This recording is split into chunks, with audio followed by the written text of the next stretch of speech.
One India Kannada YouTube ಚಾನಲ್ಗೆ ಸ್ವಾಗತ. ನಾನು ಸಂದೀಪ್. IPL 10ನೇ ಆವೃತ್ತಿಯ 18ನೇ ಪಂದ್ಯ ಎಂದು ಡೆಲ್ಲಿ ಮತ್ತು ಕೋಲ್ಕತ್ತಾ ತಂಡದ ನಡುವೆ ನಡೀತಾ ಇದೆ. ಈ ಒಂದು ಪಂದ್ಯದಲ್ಲಿ ಕ್ಯಾಪ್ಟನ್ಗಳಾದಂಥ ಗೌತಮ್ ಗಂಭೀರ್ ಮತ್ತು ಜಹೀರ್ ಖಾನ್ ಅವರ ನಡುವೆ ನೇರ ಹಣಾಹಣಿ ನಡೆಯುತ್ತೆ. ಇನ್ನು ಪಾಯಿಂಟ್ ಟೇಬಲ್ ಅನ್ನ ನೋಡೋದಾದ್ರೆ ಡೆಲ್ಲಿ ತಂಡ ಆಡಿರುವಂತಹ 3 ಪಂದ್ಯಗಳಲ್ಲಿ 2 ಗೆದ್ದು 1 ಸೋತು 4 ಪಾಯಿಂಟ್ಗಳೊಂದಿಗೆ 3ನೇ ಸ್ಥಾನವನ್ನ ಪಡ್ಕೊಂಡ್ರೆ, ಕೋಲ್ಕತ್ತಾ ತಂಡ ಆಡಿರುವಂತಹ 4 ಪಂದ್ಯಗಳಲ್ಲಿ 3 ಗೆದ್ದು 1 ಸೋತು 6 ಪಾಯಿಂಟ್ಗಳೊಂದಿಗೆ 2ನೇ ಸ್ಥಾನವನ್ನ ಪಡ್ಕೊಂಡಿದೆ. ಈ ಒಂದು ಪಂದ್ಯದಲ್ಲಿ ಕೋಲ್ಕತ್ತಾ ತಂಡ ಜಯವನ್ನ ಗಳಿಸಿದ್ರೆ ಮೊದಲ ಸ್ಥಾನಕ್ಕೆ ಹೋಗುತ್ತೆ ಮತ್ತು ಡೆಲ್ಲಿ ತಂಡ ಜಯವನ್ನ ಗಳಿಸಿದ್ರೆ 2ನೇ ಸ್ಥಾನವನ್ನ ಪಡ್ಕೊಳ್ಳುತ್ತೆ. ಪಾಯಿಂಟ್ ಟೇಬಲ್ ನಲ್ಲಿ 2 ಮತ್ತು 3 ಸ್ಥಾನವನ್ನ ಪಡೆದಿರುವಂತಹ ಕೋಲ್ಕತ್ತಾ ಮತ್ತು ಡೆಲ್ಲಿ ಪಾಯಿಂಟ್ ಟೇಬಲ್ ಪಟ್ಟಿಯಲ್ಲಿ ಅಗ್ರಸ್ಥಾನ ಪಡೆಯಲು ಫೈಟ್ ಮಾಡ್ತಾ ಇದೆ. ಇನ್ನು ಇಂದಿನ ಪಂದ್ಯದಲ್ಲಿ ಡೆಲ್ಲಿಯ ಯಾವ ಆಟಗಾರರು ಆಡಬಹುದು ಅಂತ ನೋಡೋದಾದ್ರೆ, Sam Billings, Sanju Samson, Karun Nair, Shreyas Iyer, Rishabh Pant, Chris Morris, Corey Anderson, Pat Cummins, Zaheer Khan ಅವರು ಕ್ಯಾಪ್ಟನ್ಸಿಯನ್ನ ನಿರ್ವಹಿಸ್ತಾರೆ. ಶಹಬಾಜ್ ನದೀಮ್ ಅವರು ಆಡ್ತಾರೆ. ನಂತರ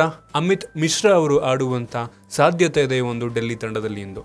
ಇನ್ನು ಕೋಲ್ಕತ್ತಾ ತಂಡದಲ್ಲಿ ಯಾವ ಆಟಗಾರರು ಆಡುವಂತ ಸಾಧ್ಯತೆ ಇದೆ ಅಂತ ನೋಡೋದಾದ್ರೆ, ಗೌತಮ್ ಗಂಭೀರ್ ಅವರು ಕ್ಯಾಪ್ಟನ್ಸಿಯನ್ನ ನಿರ್ವಹಿಸಿದ್ರೆ, ರಾಬಿನ್ ಉತ್ತಪ್ಪ, ಮನೀಶ್ ಪಾಂಡೆ, ಯೂಸುಫ್ ಪಠಾಣ್, ಸೂರ್ಯಕುಮಾರ್ ಯಾದವ್, ಶಾಕಿಬ್ ಅಲ್ ಹಸನ್, ಸುನಿಲ್ ನರೈನ್, ಕ್ರಿಸ್ ವೋಕ್ಸ್, ಕುಲ್ದೀಪ್ ಯಾದವ್ ಅಥವಾ ಪಿಯೂಷ್ ಚಾವ್ಲಾ ಅವರು ಆಡಬಹುದು. ಟ್ರೆಂಟ್ ಬೋಲ್ಟ್, ಉಮೇಶ್ ಯಾದವ್ ಅವರು ಈ ಒಂದು ಪಂದ್ಯದಲ್ಲಿ ಆಡುವಂತ ಸಾಧ್ಯತೆ ಇದೆ. ಇನ್ನು ಈ ಪಂದ್ಯದ ವಿಶೇಷತೆಯನ್ನು ನೋಡೋದಾದ್ರೆ, ಕೋಲ್ಕತ್ತಾ ತಂಡ ಕಳೆದ 5 ಪಂದ್ಯಗಳಲ್ಲಿ ಡೆಲ್ಲಿ ವಿರುದ್ಧ 4 ಜಯಗಳಿಸಿರುವಂತದ್ದು. ಈ ಒಂದು ಪಂದ್ಯ ಡೆಲ್ಲಿಯ ಫಿರೋಜ್ ಶಾ ಕೋಟ್ಲಾ ಮೈದಾನದಲ್ಲಿ ನಡೀತಾ ಇರೋದ್ರಿಂದ ಡೆಲ್ಲಿ ತಂಡಕ್ಕೆ ಒಂದು ರೀತಿ ಸಹಾಯವಾಗುತ್ತೆ ಅಂತ ಹೇಳ್ಬೋದು. ಕಾದ್ ನೋಡಬೇಕಾಗಿದೆ ಒಂದು ಪಂದ್ಯದಲ್ಲಿ ಯಾವ ತಂಡ ಜಯವನ್ನ ಗಳಿಸುತ್ತೆ. ನನಗೇನೋ ಕೋಲ್ಕತ್ತಾ ತಂಡ ಗೆಲ್ಲುವಂತ ಸಾಧ್ಯತೆ ಹೆಚ್ಚು ಅನ್ಸುತ್ತೆ. ನಿಮ್ಗೆ ಅನ್ಸುತ್ತೆ ಯಾವ ತಂಡ ಜಯವನ್ನ ಗಳಿಸಬಹುದು? ಕೆಲವರೆ ಕಾಮೆಂಟ್ ತಿಳಿಸಿ. ನಿಮ್ಗೆ ಏನಾದರೂ ವಿಡಿಯೋ ಇಷ್ಟ ಆಗಿದ್ರೆ ಲೈಕ್ ಮಾಡಿ, ಶೇರ್ ಮಾಡಿ. ಇದೇ ರೀತಿ ನಮ್ಮ ಬೇರೆ ವಿಡಿಯೋಗಳಿಗೆ ಒನ್ ಇಂಡಿಯಾ ಕನ್ನಡ ಯೂಟ್ಯೂಬ್ ಚಾನಲ್ಗೆ ಸಬ್ಸ್ಕ್ರೈಬ್ ಮಾಡಿ.